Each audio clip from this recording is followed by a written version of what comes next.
to have at least 3 one-on-ones in the game. Miss a penalty after 30 seconds of the game, situations that we had all throughout. We didn't take one of them and we conceded a relatively soft goal again. Good football from their point of view, but I think we have to defend it a little bit better. And ultimately that's the game. Performance-wise, I thought we were very good coming away from home. 4 or 5 players missing. I thought it was a very good performance. A 1-0 loss at Leyton Orient may have left Nigel Clough on the fence, but are Mansfield Town's fans alongside him collecting splinters, or have they got their feet on the grass in another garden entirely? Perhaps it was the delusions caused by the heat, but heading back to the coach yesterday, I heard everything from, we'll win nothing until we buy a striker, to, we'd have won that if it wasn't for the goalkeeper. Personally, I think it's a mixture of the two, although I do think I'll be saying this until January, and if I hear one more comment about Danny Johnson, I think I may explode. He's gone! Let it go! Anyway, as defeat in the sun-drenched capital followed a narrow cup exit to Derby in midweek, we'll cast our eye over proceedings from the last week and much more in between, including a brand new feature. As ever, come and have your say on your team in the live feed. Leave us your comments, your questions, your opinions, and 6 lottery numbers. Or is that just wishful thinking? Delusions of the sun again. Anyway, this is the show for the fans, by the fans. This is the Mansfield Matters podcast.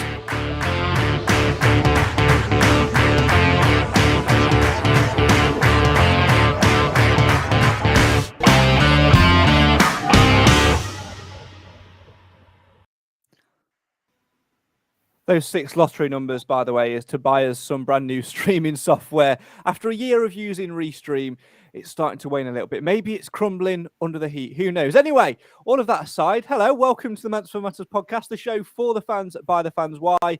Because win, lose or draw, Mansfield always matters. My name's Craig Priest. Joining me tonight, well, we've got an absolute array of stag supporting people of all ages from all parts of the Midlands to discuss all things Mansfield Town, and of course you guys at home as well. Tonight we're going to be talking the Leyton Orient defeat. We'll be talking the Carabao Cup exit at the hands of Derby County, what was a very narrow game in midweek, and we'll be talking lots more in between. If you've got anything to say, comments, questions, opinions, if you're watching the live feed, get them in the live feed right now. Have your say in the comments and we'll read some of them out during the course of the show. And if you listen to the audio version of this, then make sure you come and join us. We'll be live again, not this Tuesday, but next Tuesday, 10 days time. More on that later on. Right, that's enough of me rambling. Let's get some of those comments coming in and say hello to the people that are joining me on tonight's voyage of all things Mansfield Town. Cam Felton will be joining us eventually. He was logged on to the stream before I pressed go live and then he's disappeared. So we'll see where he turns up later on the show. But let's find out who else is joining us by heading over to say hello, good evening to the Edwin So Stag, who has brought a booster and looks like an F1 controller. Clive Parkin, good evening. Good evening, Craig. Hello, everybody. What's with the headset? Talk me through the change in headwear. It's one thing rather than two, isn't it? It's I was using a separate microphone and separate headset, and this is much easier to work with. And I'm getting lazy in my old age. It's one less thing to plug in. Fair play. Like I say, Cam will be with us eventually when he's restarted everything and press go live. Managing to figure it out. But we've also got one man who's back from his jollies, the man who's won more champagne over the last week or so than anybody who's won the lottery and can afford champagne on an hourly basis. His name is Alan Wilson. It's the Wonder Returns. Good evening. Good evening, Craig. Good evening, Clive. Good evening, everybody.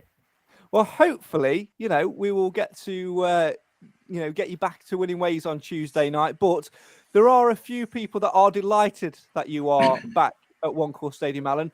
No, not the adoring crowd, your adoring public, but those people on your holiday resort who were getting sick and tired of seeing you win the quiz every single night.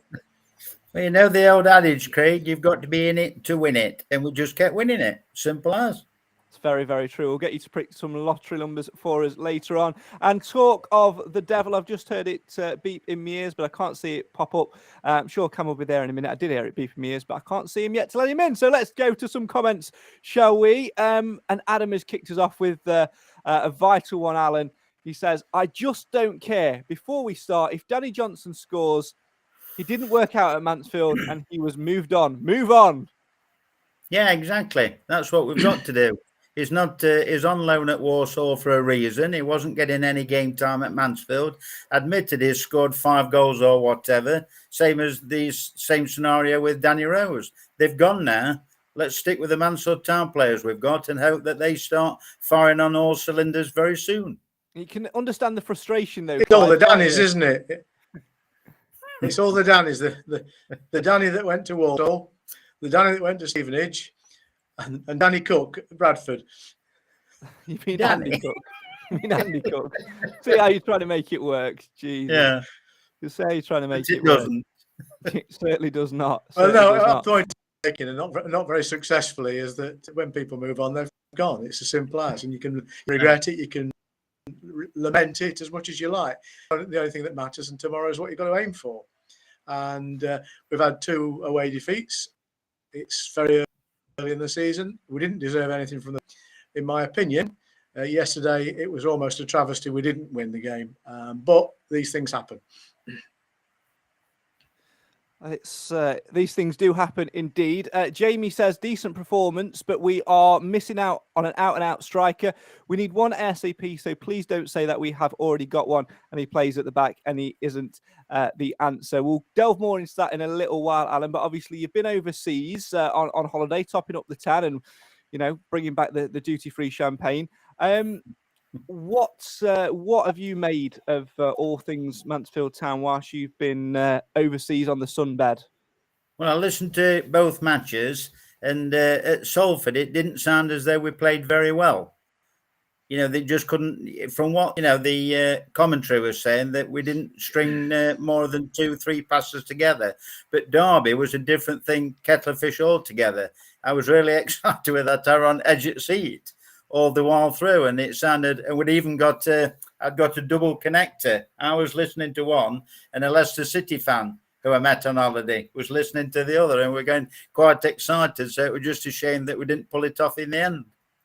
Let's see if the technical bugs will work. Cam's in his new office, in his new house. He's not yet got internet wired in, which is why it's a little bit sketchy. He's using his phone to tether.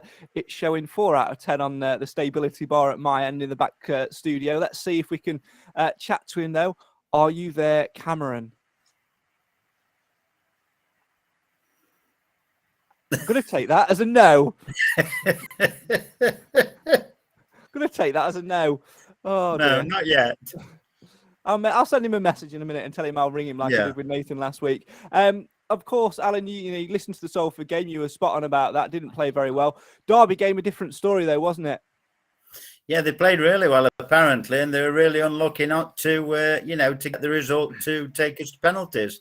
But, it's promising signs, Craig, promising signs. It sounds as though they played really well. And it was nice to see Kellen Gordon back, or nice to hear Kellen Gordon back, because apparently he had a good game. Wasn't he the man of the match? He was on Tuesday night, yeah. He was voted on It was the Tuesday sponsors' night. man of the match, yeah. Mm. Yeah. I wasn't as convinced, to be fair. And I certainly wasn't as convinced yesterday either. I didn't think he contributed a great deal yesterday. But, it was a stinking hot day. It wasn't right for either team yesterday. It was awful. And they shouldn't be required to play in that sort of weather. It stole some of the quality from the game. But despite that, both teams played commendable football. But going back to the Derby game, I thought it was a cracking game of football. For any impartial observer, it would have been a really entertaining match. Both teams came out to win, and the better team prevailed in the end. They had just a bit more strength than we had. Good crowd as well. Excellent crowd. Normally you get one man and his dog for the first round of the League Cup. And all right, they filled their end, which is not surprising given the size of the club and where they're travelling from. But to have over 5,100 Stags fans there, it just shows where we are compared to where we've been in terms of core support. Well, home support, not necessarily core support. But certainly our season ticket sales and that number suggests that, we have a bigger bank of now, which is good. Keep your comments in. Have your say on yesterday's game and the Derby game. Now, I'm going to nip on into the other room. I'm going to exit myself from view so you can't see where I'm going. But I am still here. But until I get back and let myself in, you two are in charge. So I'm going to leave this with you and see what happens. Phil says, after yesterday's result, we need a goal scorer Discuss. I'm going to say, looking through a couple of the comments, thank you very much to Peter. He said, great to have Alan on Mansfield Matters. Enjoyed a great debate bringing you back from East Midlands. And I certainly did, Peter. It was a very nice trip. Thoroughly enjoyed it. And it'd be nice to see you probably at a Stags game somewhere along the line. Over to you, Clive, if you want to read another comment. Or maybe he could be a guest on Mansfield Matters at some point. Who knows? That's up good to the fellow who's gone to make a cup of tea, I guess. I don't buy this desperate need for a striker, but I do understand it quite well. We've scored 1 goal in 3 league games. You know, that doesn't augur well, does it? And no, we have problems because of injuries, and that hasn't helped. I don't buy the argument that we need another number 9, because I don't think we play with a number 9 anyway. I'm going to have to cut you off because I think we've got breaking Cam Felton on the line. Let's find out. Hello, Cam Felton. Oh, I think I'm here. Yes, I can hear you. Can you hear me? Yes. Yeah, I can hear you, Cam. Good evening. I don't think you'll be. Oh no, you can. I didn't think you'd be able to hear Alan and Clive, but apparently you can. Yeah, I can hear them. Oh, happy days. Well, there you go. We can have a full-on discussion. All over the place as always. Good evening, 13 Cam. minutes in. Oh dear. Right. What were you talking about? I wasn't really listening, to be honest. No, you weren't I just listening. You read a couple interrupted. of comments, and Clive was on about, he didn't think there was a need for a certain number 9, as it, past. I think we need. What I say is we definitely need more. We need more firepower, but it isn't as simple as finding a number 9, because I don't think we play that sort of game. But we are leaving our key striker somewhat unsupported at the moment. Well, let's bring.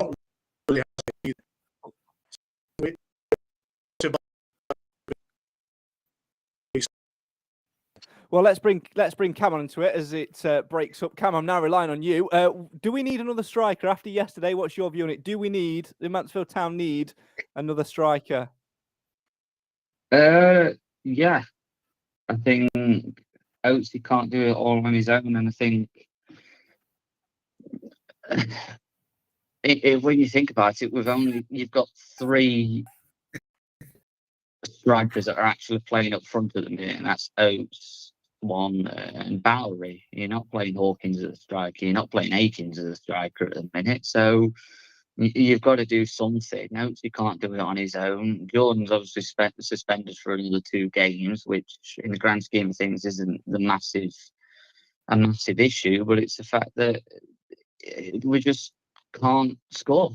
The goal that we scored against Tranmere was an absolute fluke. It kind of just bounced off Harbottle. Weren't good enough going forward against Salford, and then same again yesterday, just not good enough going forward. We create the chances, but we can't finish them off, and I don't think that's through a lack of trying, because we absolutely hammered Leyton Orient, and it's just frustrating. You create 1,000,001 chances, and then you get their second chance and they score from it, which is by far the most frustrating thing. But oh man, I mean, it's the old saying of the easy way, the hard way, and then the Mansfield Town way, and it's you just seem to be repeating yourself every season. We said this last season. Well, we needed a striker. We bring Johnson in, he doesn't do it. And then same again, we needed a striker this season. What do? We sent Johnson out on loan, and he scored 5 in 4. So either way, we can't seem to win at the minute. But let's delve into Paul's comment, Alan. Is Oates lacking confidence in front of goal? Stags need a striker ASAP. Surely Mr. Clough must see it. The fans see it. So come on, Nigel, please get one. And let's deal with the first part of that comment. I think the latter is quite obvious. Is Oates lacking confidence in front of goal? For me, it's not actually been the same Reece Oates that we know and love since his injury towards the back end of last season.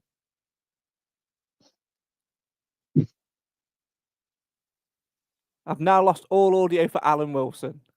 This is going, brilliant. This is going really, really well. Can't hear a word he's saying. Oh dear, oh dear, oh dear. Let's see if we can get Clive back. Hello, Clive. Can you hear us? Yes, I can hear you. I tried only rebooting, standing on one leg and spinning round. Oh dear, we're talking resoaps and confidence. Paul was asking in the comments, is he lacking confidence? I personally think it's not been the same since the back end of last season. No, he took a bit of a knock towards the end of the last season, and after that he wasn't as sharp and as bright as he had been. And like every other striker, goals breed confidence, and confidence breeds goals. It's a bit of a vicious circle when it's not working. But I mean, on another day, he'd have got 2 goals yesterday, and that would have been the difference, wouldn't it? So he's still our best striking player, but that's not saying a lot because we've got a lot of those fit to ready to play. I don't know what the solution is, and I don't think many people do. And just to go out and go to a Danny Rose type play is not the solution. Cam, your thoughts on it? I think he's maybe lacking a little bit, but I think that's just any striker. Especially a goal scoring striker, you need to be scoring goals to get the confidence. And yeah, it is a vicious cycle to be stuck in because you've not got the confidence to get a goal, but to get the confidence, you need to score a goal. And it's well, what's the fix for that this season other than just keep playing him and hope that he scores? Because unfortunately, with the way things are going, we've not got that back in there. Obviously, Akins is still picking up, still got a bit of a knock. Bowery's still suspended. Boateng now seems to be injured. And it just seems to be one thing after another this season. And we thought start of last season could be any worse. But I mean, it's good that we got a win under his belt last weekend, but we just need to be taking baby steps still, because obviously we bought quite a few players in, and obviously the core of the squad is still there. But when you're missing players left, right, and centre, it's going to upset the team. And it's great that Callum Gordon's back in the side because we've needed him, and obviously Jordan Bowery's not able to play, and neither is Lucas Akins. But you lose a couple of key players, but you gain another. So topsy-turvy start to the season, but yeah, chaos. Let's go back to some more podcast tonight. Yeah, mate, it's been like this all season long.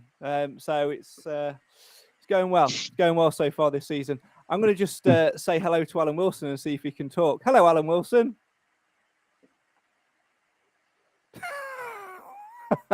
No, not got him at all. What you need to do, mate, is you need to do what you did before, exit and then re-enter. That should fix el problemo. Let's go back to some more comments. Honestly, I think we're just good. I think it's a sign, Clive, from the podcasting gods that we should just stop.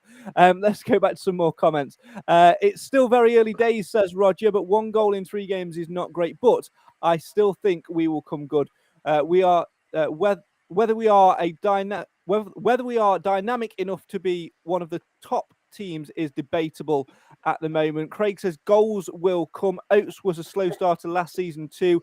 Swan will get goals. Maybe once he gets one, he will kick on. I also thought Jordan Bowery was unavailable again on Tuesday night. Clough said that Bowery is available on Tuesday. My understanding of it is that it was a 1-game ban. Could be wrong. Hope I'm right though. I hope it is just a 1-game ban because, to be honest, Clive, I actually felt whether he played up top or at wing back, we actually missed a little bit of Jordan Bowery at Leyton Orient yesterday.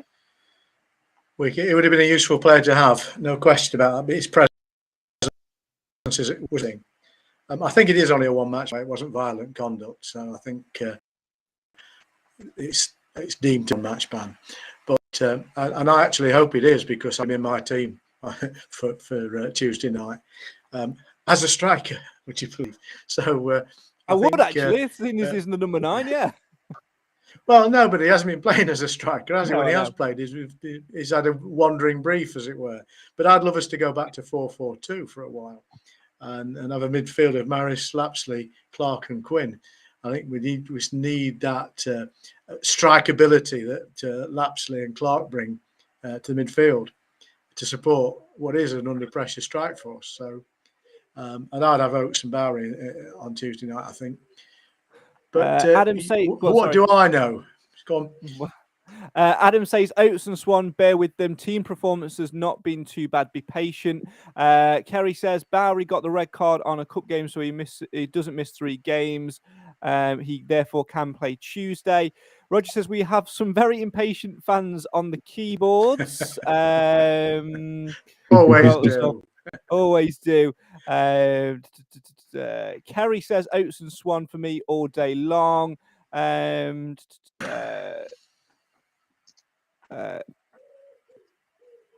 Craig says, Roy says, sorry, can we afford another bad start to the season? Yes. We can't rely on another unbeaten run. He says we don't need another midfielder, but he signs 2 and no striker or centre back.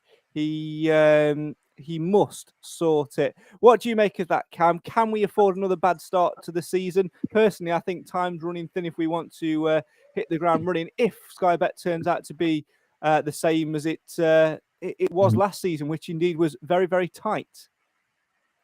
Yeah, I mean, you look at the run that we went on. No winning 14 games, and then we missed out on automatics by what? How many points? What was it in the end? 1 in the end, was it? Well, one was off automatic promotion, weren't we? Yeah, but so if you pick up 1 point in that, and it's totally different. And we had a good start last season. You think unbeaten in opening 3, win 2, draw 1. You're thinking, all right, yeah, we'll do all right this season. An absolute bus hits you.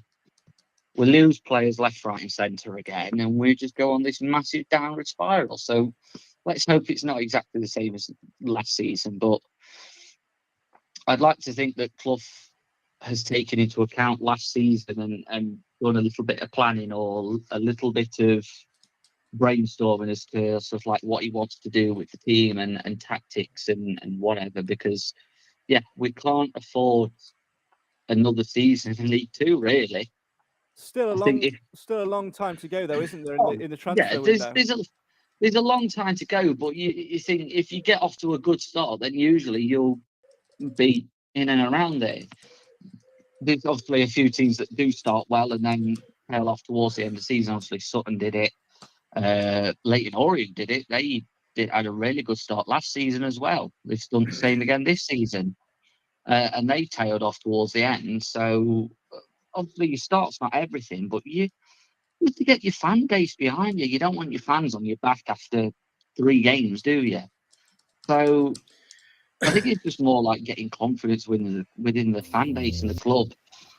It's a difficult one because when you're not winning games, or you're not winning games that you should be winning, it can be difficult because obviously everyone's a football manager, and reading by the endless comments on Facebook, it seems that everyone can do a better job than Clough could. But it's frustrating because you think it's 78 days since we lost in that playoff final.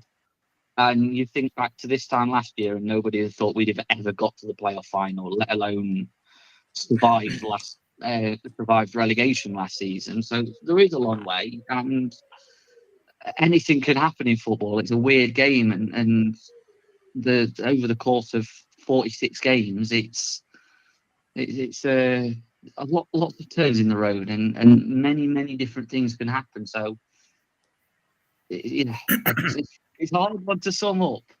It really is. It certainly is. And talking of a hard one to sum up, that's this streaming software. Alan Wilson has closed his laptop down, thrown it out the window, gone and picked it up again and plugged it back in, and he's logged back on. Can he speak? Well, I hope so, Craig. Yes. Go on. The only thing I've got to say, Craig, about Rhys Oates' 2 chances yesterday, if you flip it on its head and their striker had been going, what would we have been saying about Christy Pym? It would have been, miraculous. It'd have got man at match. There's 2 sides to every story, isn't there? Okay, he missed 2, what he'd normally score, but I bet out of 10, he'll put 7 away. No, do you know what? I've said it for years, and you can go back through this podcast and I'll be absolutely proved right. Lawrence Vigouroux is for me, one of the top 3 keepers in Sky Bet League 2. And whenever we've been looking for a goalkeeper, his name is one that I've always thrown into the mix. He was excellent. I think it was at Swindon that he was before, wasn't he? Was it under Flitcroft, Cam, that he was at Swindon? I think so, yeah. Yeah. I think you said that to me yesterday.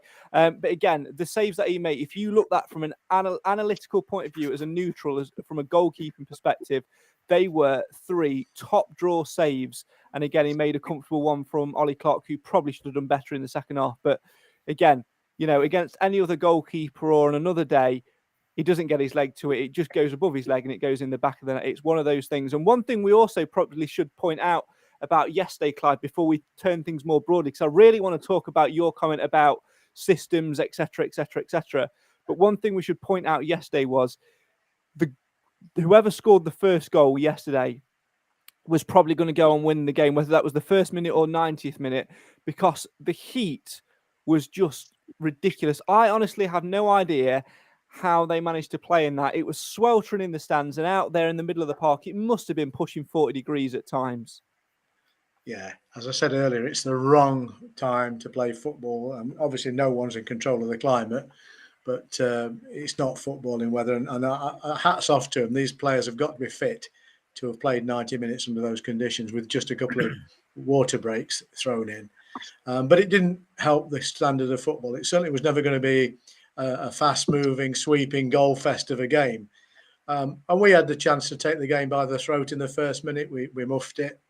But having said that, on another day, we'd have won that game comfortably. I don't have a real problem with the goal, with the chances that were missed. The goalkeeper had a worldie. And, these things are going to come along every now and again. But it's far too early to worry about where we are and to start calling for questioning the manager's ability, which I know people tend to do because we're all better managers than the one who is paid to do the job. But you won't get many of the 500 odd people that went to the Bayer Stadium down in Leyton yesterday to believe that we haven't got a good side. We played well, given the circumstances that we are working with key players missing, dreadful heat, bad luck, and a goalkeeper on absolute top form. I don't think there's much wrong there. And it's small percentages that makes the difference between being successful or unsuccessful. And I have no hesitation in thinking that we're going to do quite well this year, but I'd have liked a better start. Of course I would. But interesting. I'm not buying the panic at all. No, not at all. I personally felt we played really, really well yesterday, and I tried to sort of stay out of conversations on the way back about, getting strikers, this and that, because from what I'm seeing from a performance point of view, other than Salford, where I thought we were absolutely dreadful, I think we've played some good stuff so far this season. We were tremendous against Derby and gave them a real good game. Very narrow game in the end. Real classic. Tranmere, I thought we played very, very well and obviously made the most of our set piece. And again, times against Leyton Orient yesterday, I felt we played comfortably well in certain conditions, contending with injuries and things like that. The only sort of niggle and things that I have at the moment are how long we persevere with the 3-5-2 for. And I've been a big fan of it, and I am a big fan of it, and I truly believe that it will come good for Mansfield Town. But like I've said on numerous occasions, with the right personnel in the right positions. And I'm not entirely convinced that yesterday, again, at times in that game we had it. We then did change to a back 4 at times, and we looked better. But then we looked a little bit lost at times as well. I think we need to find our identity. And the question for me, Clive, is whether we persevere with 3 at the back to try and grow into it, which is, essentially what Nigel Clough is clearly trying to do at the moment, or do we switch back to what we knew and what worked for us last season, which was a back 4, a solid back 4, then either a diamond in midfield or a 3 with one in behind the front 2. Do you go for a formation which could come good long term, or do you go for the short term plaster over the cracks?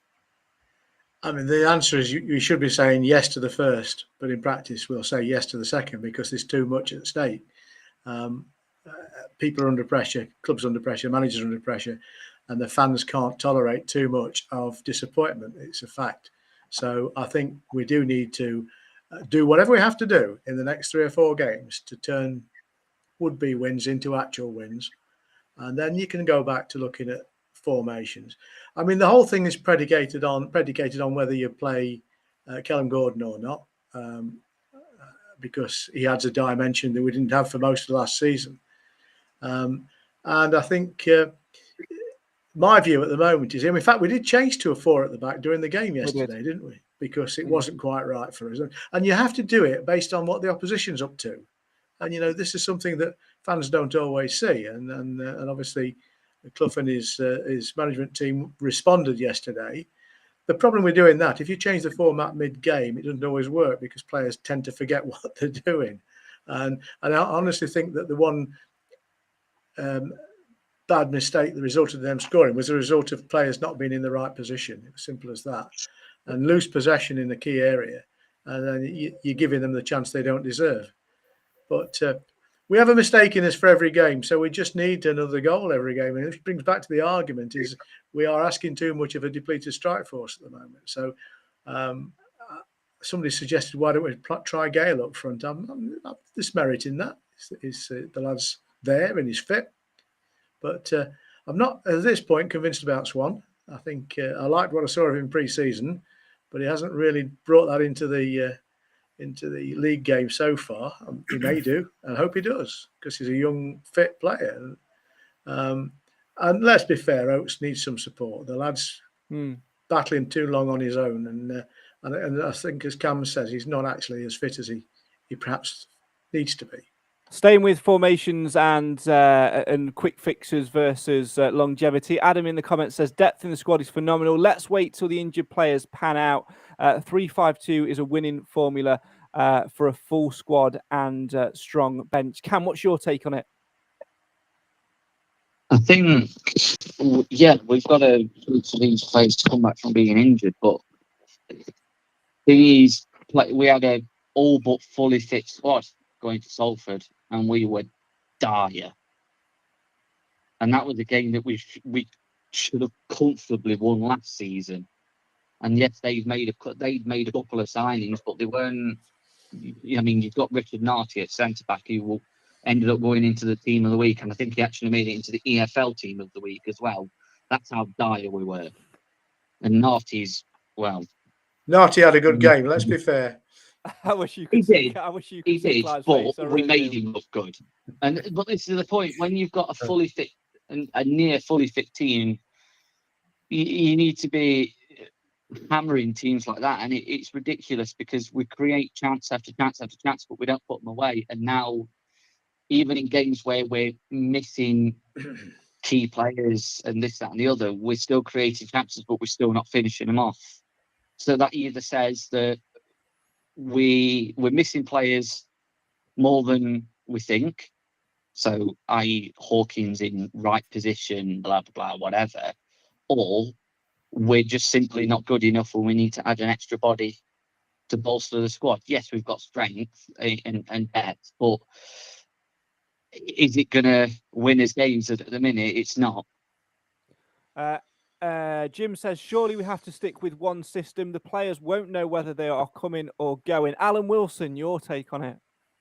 Well, I think, my feelings on the three at the back, Craig. I don't like it at all. Never have done, never will do. I think there's too much can go wrong. And if it does, there's no cover. That's just my personal opinion. I prefer to see 4-3-3 or 4-4-2. I don't like 3 at the backs. I don't think, admitted, it's worked a couple of times for the Stags, but on the whole, I just don't like it.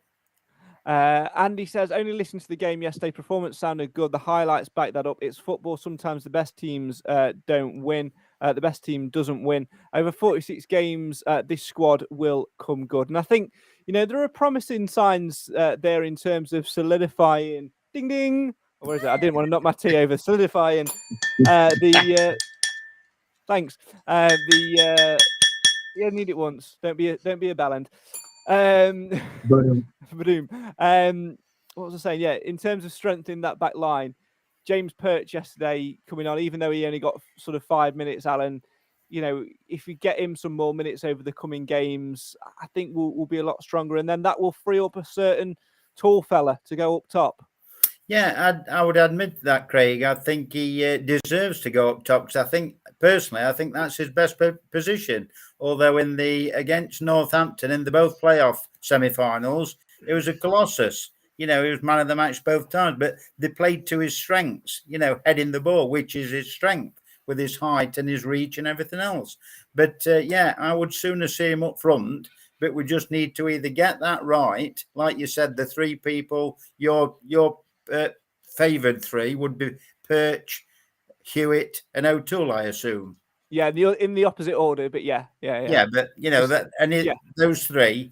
But then what happens to the young lad from Forest? Because I don't think he's done too bad at the moment. He hasn't. And do you know what? He's got an absolute weapon on him, Cam. Long throw, and it's longer than longer than Mr. Hewitt's as well. I didn't know that. You do now. I was listening to iFollow yesterday, and it was just it was horrific trying to listen to it on the way. Harbottle's got an enormous weapon, has he? Long throw, Clive. Do you know what? I know what he meant. But no, it was a terrible signal yesterday just trying to listen to the game, so I missed quite a bit. But no, I didn't know he's got a long throw. Yes, it will certainly come in handy for us in the end. I think, especially having two people down that side. But again, I agree he's played relatively well so far that he's come in. But would I put him ahead of Perch when fit? No. 3 at the back, says Adam, with attacking wing backs. Tranmere match had all defence in attack at times. Positivity, that's what we want to see. It's not automatic that we win every game, says Darren. People were saying the same when Clough was not winning last season, but he turned it around. Defo need help for Oates up front. Our squad is full of talent. It is, and at the moment it is full of injuries. When you sort of dive into it a little bit, obviously Aiken's missing for whatever reason, depending about whether people like him or not. I personally think he's decent enough for us up top.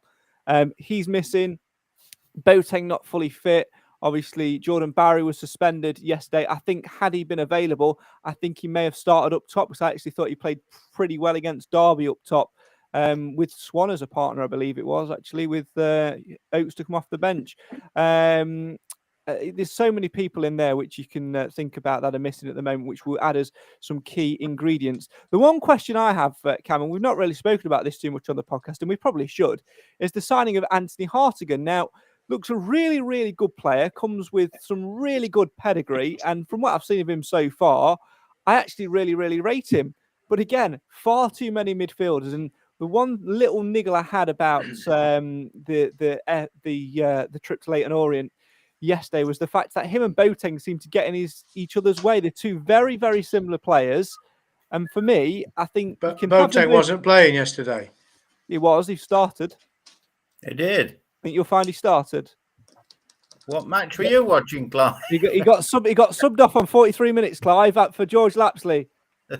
You're quite right. Thank you. I know I'm right. I know. The same Clive was Can I go back to my point? I know. Sunstroke, old age. Let's put it down to that. So for me, Cam, I think they're both fantastic talents to have in the team, but you can't accommodate them in the same 11. No, I don't think you can. I think if you've got two similar players that can play different positions, you'll be fine. But when you've got players that seem to be able to only play one way, and that's just the way that they play, and obviously we don't know what Hartigan can do yet, but what we've seen of Boateng when he played for Exeter and MK Dons, he's a brilliant player, but yeah, he plays one way, so it's trying to fit everybody in, but then you don't want to be playing everybody out of position because it doesn't get you anywhere when you're playing. The one game that springs to mind, and it was actually a really good game, is Doncaster away FA Cup last year. You'd got that many different players out of position because of injuries. It was just absolute carnage for 45 minutes, and then it turns out to be the best game of the entire season. So you can't win because you need to fill gaps, but you don't want to play players out of position. But we can't just keep rolling over and just not fighting for it. Like just the chances we should have put away yesterday. are ridiculous. But I think, but then you've got to look at it on the other way. You've got to throw Maris in there as well. How do you fit someone like George Maris in, or how do you fit Lapsley in, or Ollie Clark? 'Cause obviously, it's great having the players on the bench, but when the players that are on the bench are good enough to be playing in the first team, like starting, you've just got to make sure firstly keeping everybody happy, but you're playing the strongest squad. And I don't honestly think that Clough knows what his strongest squad is yet. I don't think any of us do, to be honest. I think we could all, if everybody was fit, I think this would be quite a good experiment to do in future weeks, actually. If everybody was fit, I guarantee our 11s and lineups would be completely different. I'd agree with that. It's absolutely mad. And I think that is a positive, but we've just got to get to that stage in reality, which is, not going to be an easy fit as well. Because, a lot of people talking about midfield, a lot of people don't rate Kieran Wallace. I actually do. I think he's a good option for us. Anyway, let's move on to some more comments. Peter says, would like to see Hewitt and Gordon combination on the right, matching Mackett and Quinn on the left to really offer more options for our strikers. Maybe that is a good way forward as well. Roger says, I don't envy Clough trying to get the good team set up. And Adam says, I liked yesterday's starting 11. Roger also adds, Boateng, a great player to have. I hope he's okay on Tuesday. And he says, difficulty in choosing the best 11 shows how good the squad is. Absolutely. Well, that's almost all we've got time for talking about the Leyton Orient game and the Derby game. But we do have to turn our attention to two other things. One is a brand new feature, which we'll talk about in just a minute. The other is an ongoing feature of ours called Podcast Predictions. But first, a reprimand for Mr. Parkin is on the tables. Now, Cam knows where I'm going with this, don't you, Cam? Do I? Yeah, I think you do. Go on, then. Yesterday, Mr. Parkin, on the coach to Leyton Orient, it's very, very warm on the way down there. And being a ginger, sometimes you got to try and stay out the sun. And when you can't, it zaps your energy a little bit. So I decided to close my eyes with a podcast and have a little bit of a nap. And somebody thought it would be okay to violate my human rights to take a photograph of me asleep and post it on the internet without my consent. Your right of reply, Mr. Parkin. Don't give us sod. We don't have human rights. Somebody did it to me. I thought better do it to somebody else. Simple as. You could have done it to. You could have done it to the person that did it to you. It wasn't me. That person wasn't sat next to me. Listen, get used to it. I think Craig will be sat next to you next week if that's what you're going to do. Yeah, if you think that's it, about get used to it. I'll tell you now, one more photo of me asleep on social media, and that is it. Our friendship is done. I can't do. You can't see me. That's the time where at my most beautifulest, when I'm asleep, when I'm in my own little world, and just see you later. You know what I've done? You removed him. I have removed him. Yeah, you're right. Yeah, absolutely. Yeah. I mean, I'm gonna put him back in. I'll tell you, Clive, who was the perpetrator of your asleep photo. It's Tracy. Yeah, and I'm not making the fuss like you are. Yeah, well, you should. You shouldn't attack. Therefore, attack like. No, do you know what? Let it go, lad. Let it go. Yeah. Mainly because people will pay good money for photos like that, and I've not made a penny from it. I mean, nobody that didn't know you wouldn't know it was you. It's from the back of your head. Well, in fact, I said it was you. That made the difference, I guess. But just using my what used to be some form of status to gain you likes on social media. That's like catfishing. Is that what catfishing is? In a roundabout way. Something every day. You know what? We've not got time to explain it for you. Shall we turn our attentions to podcast predictions? Let's. Yeah. Of course, new rules for this season. I'm going to explain them to Cam again because I don't know whether he got it last time or not. And that is, you are predicting this time the outcome for Mansfield Town, so win, lose, draw. Then you are predicting the scoreline, and then you are predicting the time of the first goal scored. So, just to run through the points as well, it is 3 points if you get the outcome for Mansfield Town and the scoreline both correct. So, as it used to be. You with us so far, Cam? Ish. You get a point if you get the outcome for Mansfield Town correct, but the scoreline incorrect. Still with us? Ish. And you get a point if you get the outcome for Mansfield Town wrong, but the scoreline correct. Still with us? Ish. You then get 3 points if you get the time of the opening goal scored on the head, on the nail. So if it's scored in the 18th minute and you say 18th minute, it's 3 points. Still with us? Ish. Ish. You get a point if you are 3 minutes out either side. And if you get the outcome for Mansfield Town correct, the scoreline correct, and the time of the opening goal scored correct, 6 points, doubled to 12 because you get double points. Oh my God. And you know what? I'm not having to do the maths on this at all this season. We've got a fantastic guy that's doing it for us through Twitter. Really, really appreciate it. His name's Ben. Really, really appreciate all the stuff. We'll do the updated league table at the end of the month. Without further ado, Cam, you're up first on this week's podcast predictions. Okay.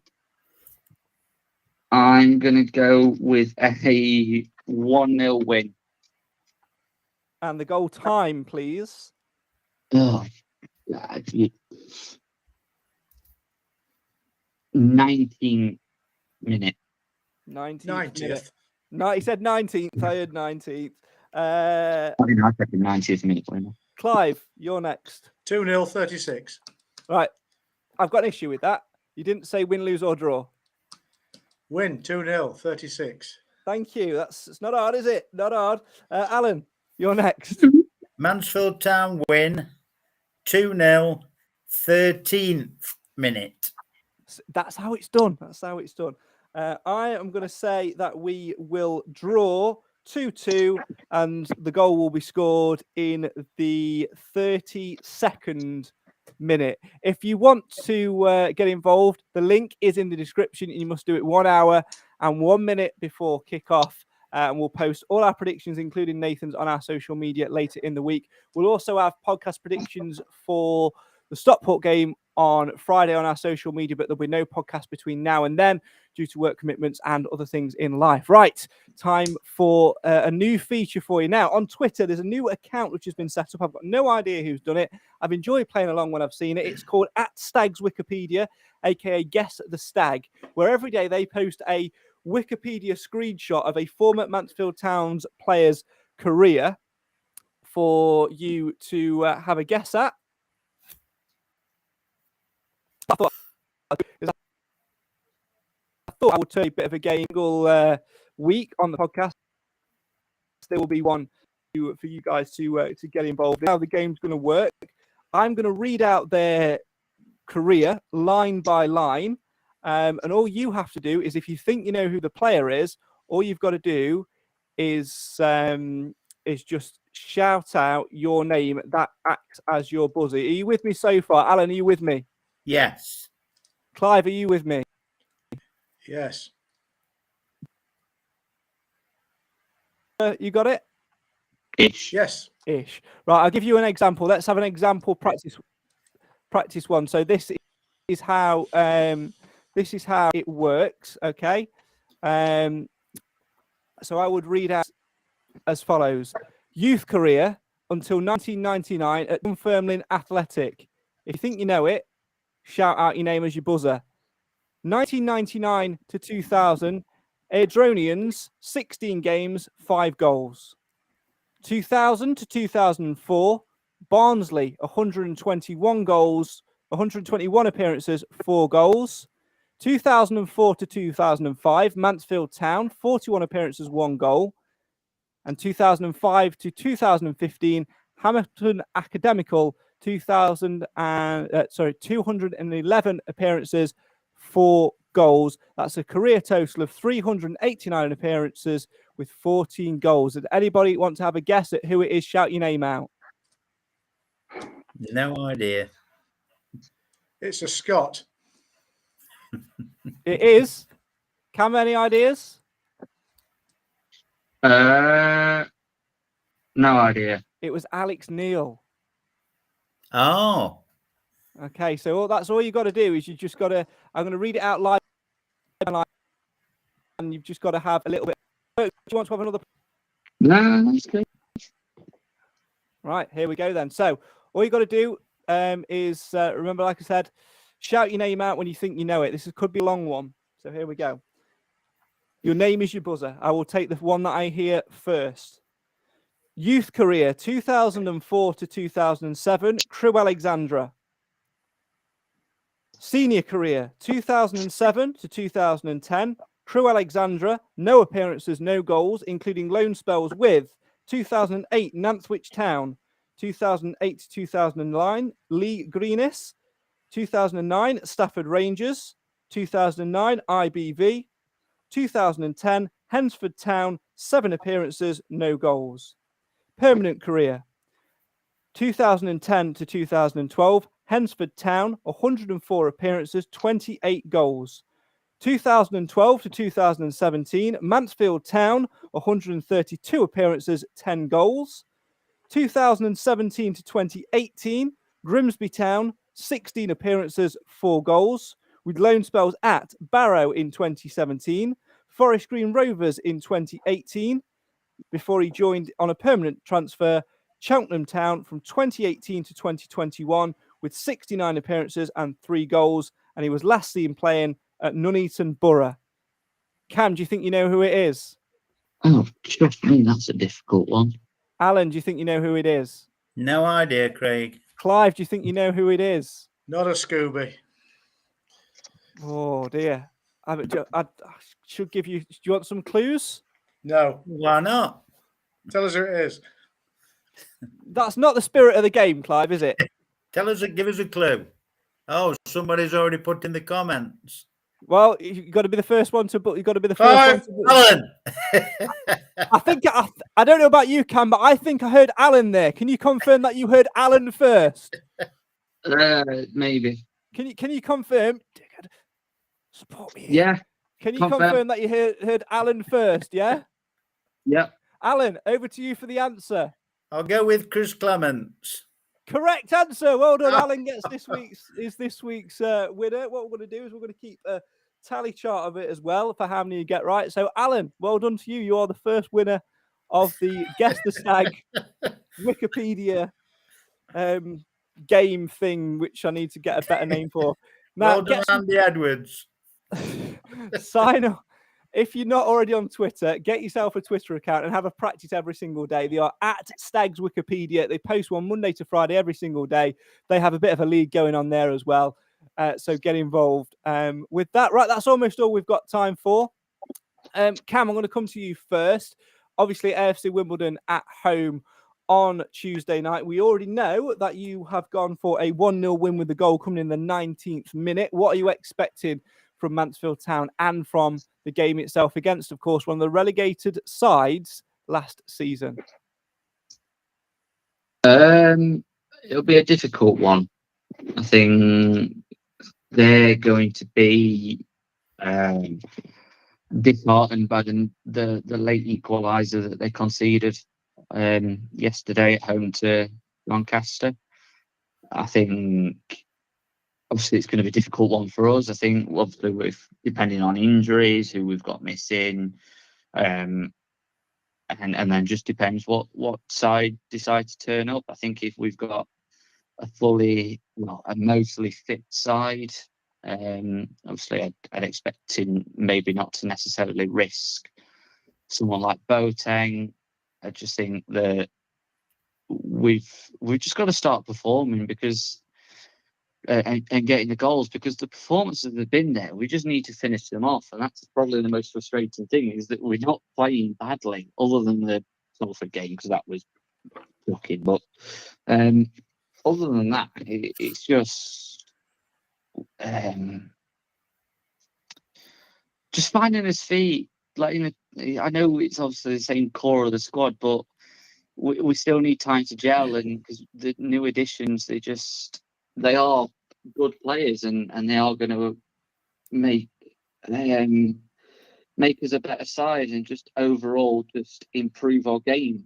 But we just need, it's just finding that time to bed these new players in, and then also just managing our expectations. Yes, we need to be getting promotion this season, but there's another 43 games left.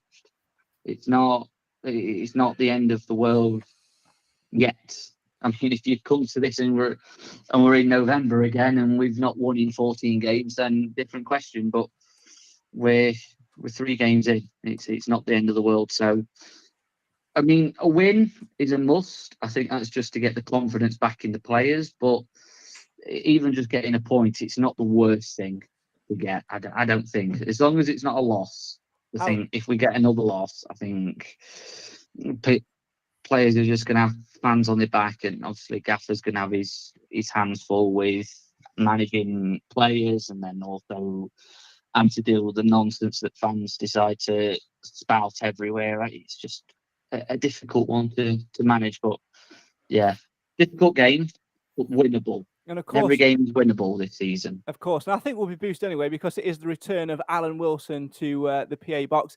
Alan, Alan, can I ask just before we start? This is not a dig at Mr. Revel. I like Chris. I've got a lot of respect for him, but can you please read the subs out when you read the team out and the squad numbers? I mean, he did do that for the Derby game, but didn't on the first game. Can you read the subs out at the same time, please?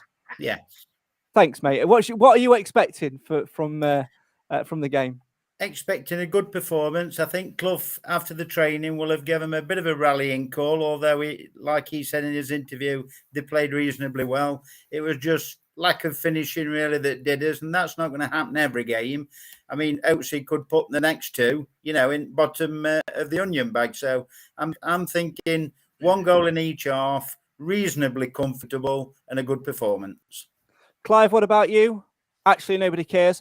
And that's my revenge for taking photos of me on social media. Until next time, don't forget, we won't be back next Sunday. We won't be here in the week. We'll be back a week on Tuesday night, though, for talking all things Mansfield Town. Right, where's my lawyer?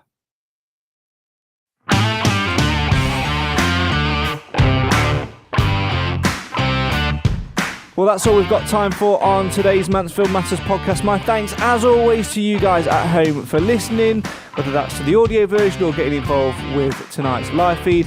And, of course, to the Mansfield Matters podcast panel. And also a very, very special thank you to Guess the Stag on Twitter, at Stags Wikipedia. They post a Mansfield Town-related puzzle every single day during the week. Go along and have a play along with that. It's really, really good fun. And we'll be doing it again next week, putting our podcast panel to the test. At Stags Wikipedia is the place to be. Talking of podcast features and games, make sure you get involved with podcast predictions as well. The link is now live to get involved with Tuesday night's AFC Wimbledon game, and we'll put the link for the Stockport game on Saturday on later in the week, probably around Thursday or Friday. Make sure you're following our social media for that. Of course, there'll be no podcast between AFC Wimbledon and Stockport either, due to time commitments with work and children and other things like that in between. So there'll be no podcast between Tuesday night and Saturday. Make sure you stay tuned to our social media, though, for all the updates. We'll have the Norwegian Stags blog, we'll have podcast predictions, and maybe a little something else for you as well, if we get the time to do it. We will be back, though, not next Sunday, but next Tuesday, so in 10 days' time, when we recap the AFC Wimbledon game, Stockport game, and look ahead to the trip to Sutton United as well. Hopefully by then, Mansfield Town will have added 6 points to their total tally in Sky Bet League 2 and will have stopped the frustrating feelings which are starting to grow. Ah well, what else can we do but enjoy the sunshine, cross our fingers, and think back to this time last season when things weren't quite going great, but in the end, it turned out all right-ish. Hopefully one better this week. Thanks for listening. Thanks for getting involved. We'll see you next time on the show for the fans, by the fans. Why? Because Mansfield always matters. Good night.